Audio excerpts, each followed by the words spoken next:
Arts Center Live. We are so happy that you could join us this afternoon. We have a very special guest. Our guest today is Chris Zazzo, who is the founder and CEO of Hailstone Vineyards. And if you're wondering why we're having somebody from a winery with us today, well, you may or may not know that our big second annual wine tasting and auction is taking place right here at the Arts Center on March 31st from 6 to 9 p.m. There are still some tickets available, and at the end of the show, we'll let you know how you can get them. And Chris is coming and will be pouring some of the wines from Hailstone Vineyard. Hi, Chris. How are you this afternoon? Hey, how are you? Good to see you. Well, it is great to see you. Now, we are so excited that you can join us. And I was wondering if you could tell us a little bit about the wines that you're going to be pouring at our wine tasting and auction on March 31st. Yeah, of course. Thanks for having me on today. I'm happy to share. So we're based in Napa Valley. So all of our wines are based in Napa Valley. They're Napa-based wines, Napa County, except for our newest edition, which is a rosé. And we were fortunate to get that vintage. It's a 2020, and that, as many of you know, that's when we've had trouble with the fires, and that's a year that not many people had any vintages at all, and that's because we planted pulled from a county next to us, Lake County. So it was a better option for us. And the first time we've done that, and that was thankful that we did, because we wouldn't have had any wines for 2020.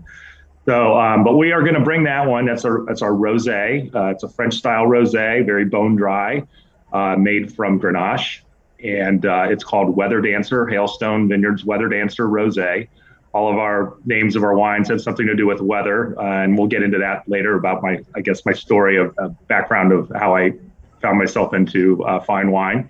But we're gonna start off with that, since it's evening. It'll be a little warm, I'm sure, and people want to cool down with a fresh light wine, something that's refreshing, and then we're going to bring our Chardonnay, which is a little bit heavier, but it's very neutral. It's called Restoration. Again, going back to the weather stuff, it's what you do after you get hit with some weather, you restore things. And so I like to say I get my restoration one glass at a time. So, and then we're going to ease into our Cabernet, which is from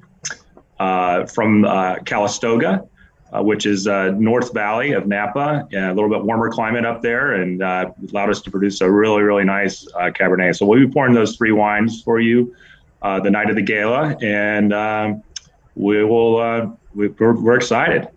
Well, we are thrilled that you could join us. It's such an honor to have a winery of your caliber coming here to where we are on Marco Island. And you mentioned, can we learn a little bit about the origin of Hailstone Vineyards and how it started, and how it's evolved over time? I know we talked beforehand, and it's been around for 10 years, and you've really done some amazing things during that time. Can you share sort of how it started and how it got to where it is now? You bet.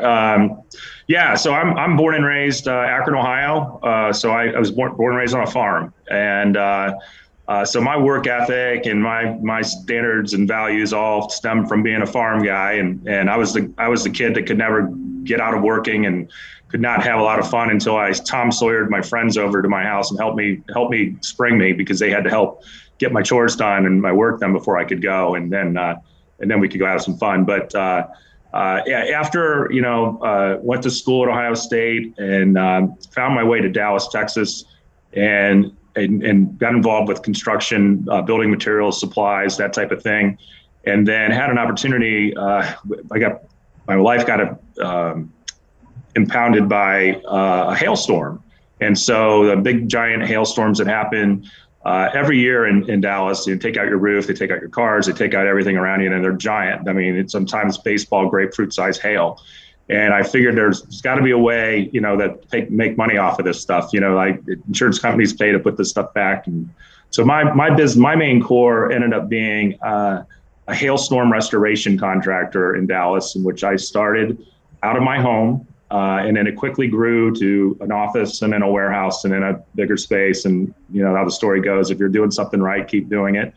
And we developed a really nice culture for a really nice brand called Aspen Mark Roofing.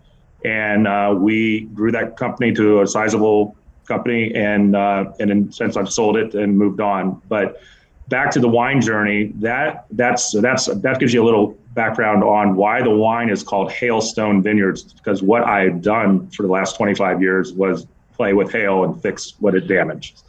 And so, but I've always been a big food and wine guy. And that evolved over time because, you know, when you're young, and I didn't grow up, you know, I grew up very middle class and we didn't have wine at dinner or anything like that.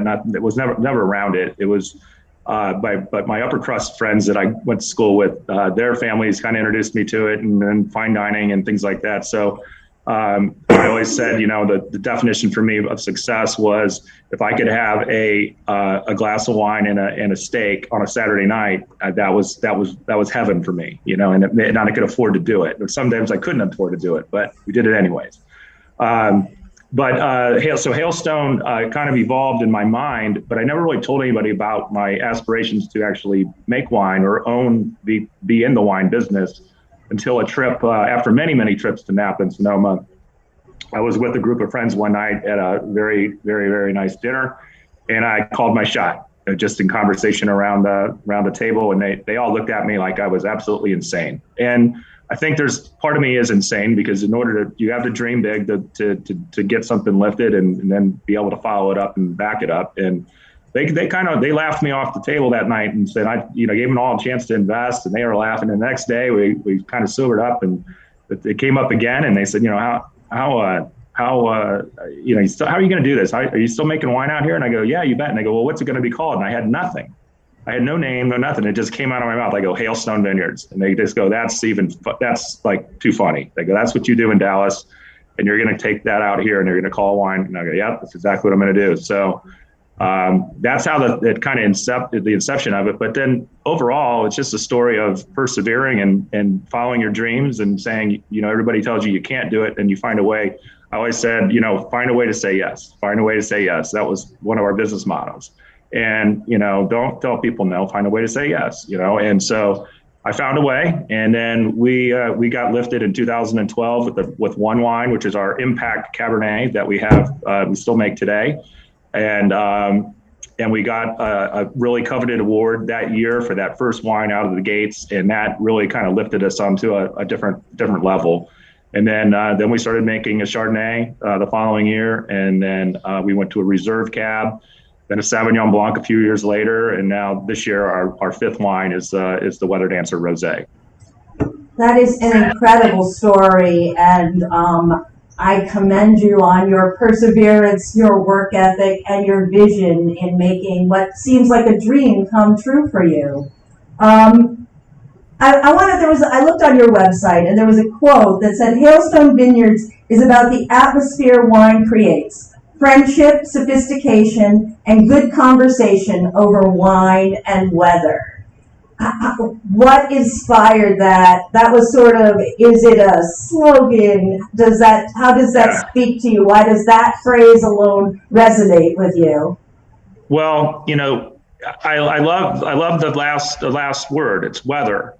Let's think about it. Talk about the weather. People always talk about the weather, right? It's like when you don't have anything to say, you talk about the weather. Well, I believe that, you know, wine's created, you know, wine and food together for people that are into that scene is really the ultimate form of conversation, good friends, and relaxation, and really just letting yourself be yourself. And I think that, you know, business inspiration comes out of that, personal inspiration comes out of that.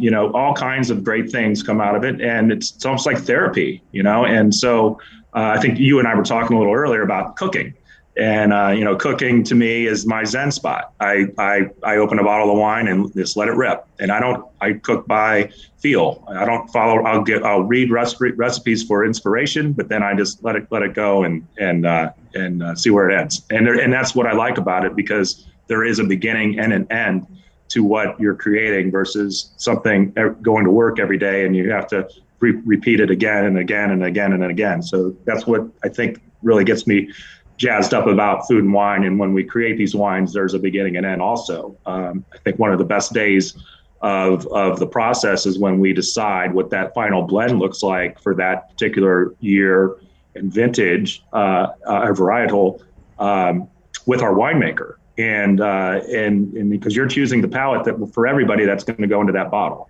And with Chad Alexander, our winemaker, not only is he a very good friend, but he's a hell of a winemaker. And I pull back on that and say, Chad is our winemaker, and he has a creative direction of where we go with this. And so you let the people that have that experience and went to school and are the craftsmen of their trade to do that type of stuff and make those decisions for you. And I just look at myself as the Rosetta Stone with the checkbook.